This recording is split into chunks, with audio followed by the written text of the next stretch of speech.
Hello everyone, my name is Hemasri and I'm going to say some points on why is Bhutan called the world's happiest country. Well, the first point is that it does not concentrate on GDP but it concentrates on GNH, that is gross national happiness. It believes that happiness is as important as economy. And this in 1917 the Bhutan king realized that GDP is the wrong way of measuring success, and many economics also stress this point that measuring GDP as a concept is wrong. And there are many things that help in overall standard of living like good health, air, etc., which does not define GDP, but GDP does not count these three things. So that's why Bhutan does not measure GDP but it measures GNH, that is gross national happiness. And also the government also takes frequent surveys on asking people whether they are happy or not, and to the surprise 75% of people say that they are happy, and it's a great achievement, right? And second point is that they have no beggars, they have almost no beggars in Bhutan. And third point is that and also Bhutan has a law which states that at least 60% of land should be of forest land, and right now 71% of land is forest land. And also here hunting endangered species is considered as crime and is punishable, which can lead to lifetime imprisonment also. And worldwide there is a problem of traffic problem. So but in Bhutan there is no traffic signals. You must be thinking that they must be ending up with accidents, getting injuries and all, but no. Here Bhutan, almost every people follows traffic signals. And the constitution here of Bhutan guarantees free healthcare to all the citizens. And also another point to be noted is that in 2010 Bhutan took an important decision to ban tobacco completely, and also you don't find cigarettes in local shops, and smoking publicly is considered as crime. You'll be given a separate pubs for smoking. And however there are exemptions in 2020, but if you happen to travel to Bhutan and if you take cigarettes from your country, then you'll be imposing tax for having cigarettes there. Now as I said that there are no beggars and homeless people, how I'm going to tell.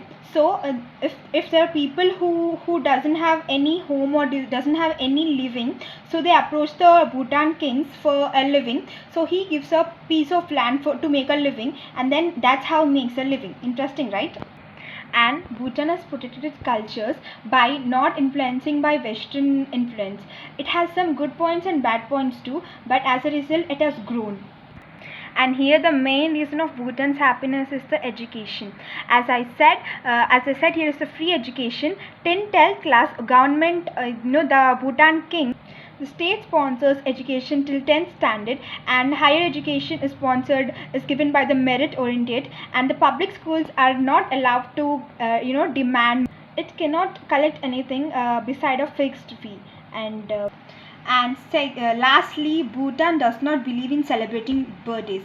Why? Because it does not believe in the system of celebrating birthdays, and also 60% of Bhutan doesn't know when is their date of birth, because all the citizens of Bhutan celebrate their birthdays on 1st January, and also they believe that birthdays is not something called receiving gifts, but to giving gifts to the nature.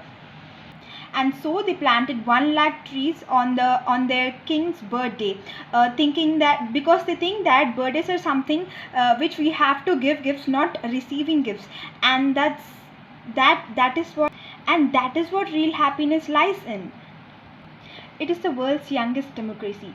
We have two types of democracy. One is that countries that had democracy since start, and another one is where people fought against the rulers to gain the independence.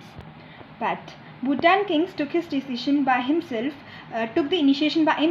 that he transitioned from absolute authority to a democracy.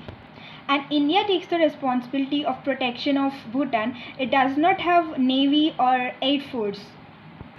And Bhutan counterparts are getting trained by India's armed forces. Why? Because Bhutan is India's friend. And what difference it makes if a growing economy only moves towards the distraction.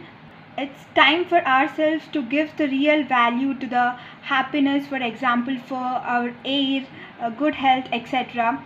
So let's start let's start searching our real happiness in these things. Okay, thank you so much for watching my video. Thank you.